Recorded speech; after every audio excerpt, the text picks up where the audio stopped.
I'm Manuel Liesel. Today I'm going to be reading some of the chapters from Charlotte's Web. This is a book that I really liked as a kid, and I hope you guys like it too.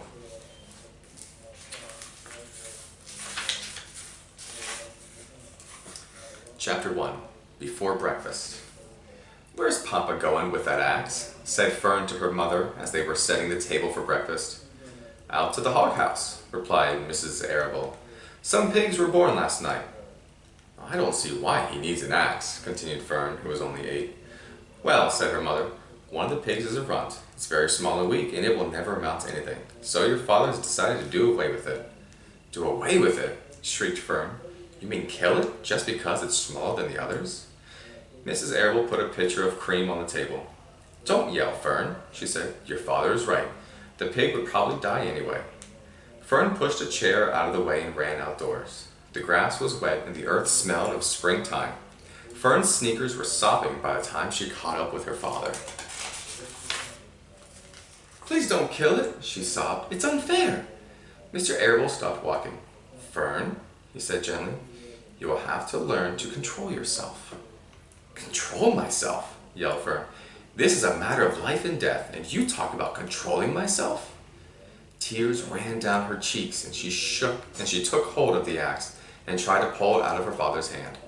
"Fern," said Mr. Arable, "I know more about raising a litter of pigs than you do. A weakling makes trouble. Now run along."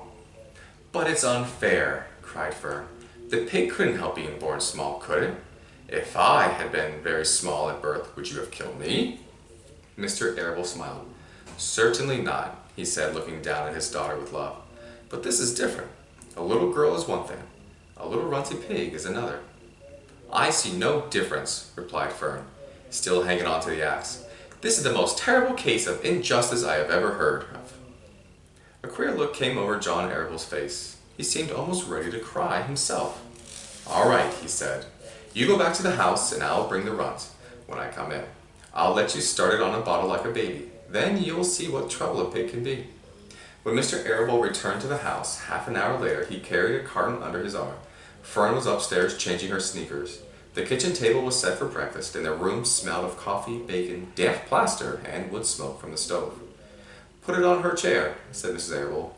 Mr. Arable set the carton down in Fern's place.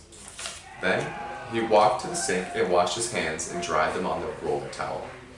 Fern came slowly down the stairs. Her eyes were red from crying.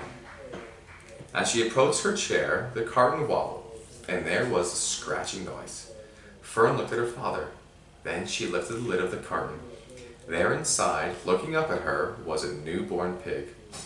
It was a white one. The morning light shone through its ears, turning them pink.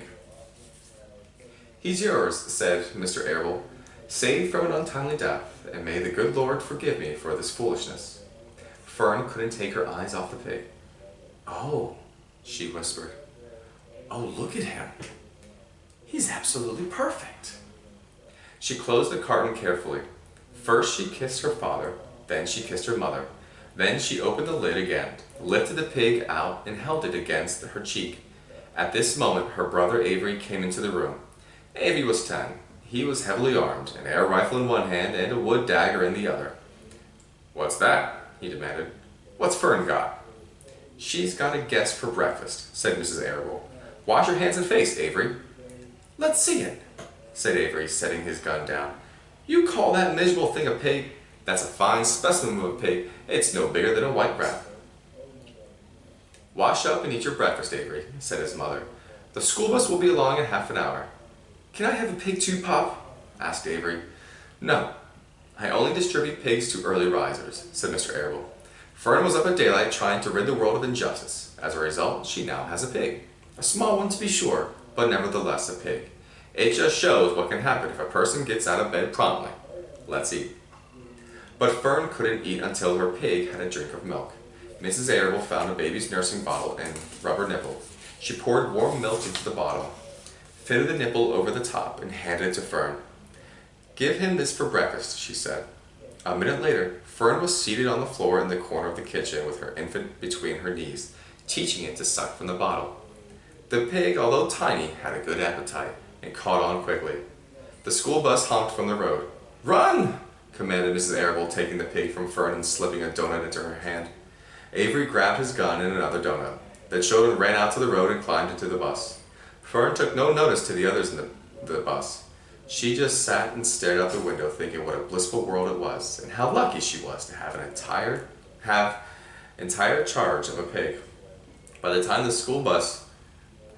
the bus reached school, Fern had named her pet, selecting the most beautiful name she could think of. Its name is Wilbur. She whispered to herself.